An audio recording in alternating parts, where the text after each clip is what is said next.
শিক্ষা কার্যক্রম পাঠ্যক্রম তো উন্নত করতেই হবে, সময় বদলাচ্ছে, কিন্তু যেটা তৈরি করা হয়েছে এটা বাস্তবায়ন করা খুবই কঠিন বর্তমান পর্যায়ে আমাদের যে শিক্ষক আছে তা দিয়ে, এবং এটা যে আমাদের দেশের জন্য সর্বক্ষেত্রে উপযোগী তাও আমরা মনে করছি না।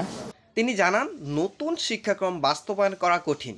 তিনি বলেন, শিক্ষা পদ্ধতির উন্নয়ন করতে হবে, সেজন্য উপযোগী ও গ্রহণযোগ্য নতুন কারিকুলাম প্রয়োজন, যাতে বিশ্বের দরবারে সেটি গ্রহণযোগ্যতা পায়। সময় আমরা আগের যে শিক্ষাক্রম সেখানে ফিরে যাওয়ার চেষ্টা করব, কিন্তু এমনভাবে করব যারা ইতিমধ্যে ঢুকে গেছে, যেমন নবম শ্রেণীতে এবং অন্যটা, তাদের যাতে কোনোভাবেই ছাত্রদের যাতে কোনোভাবেই একটা বিপাকে না পড়ে, তারা যাতে স্বস্তিতে থাকে, তারা যাতে মনে করে যে তারা নিরাপদভাবে।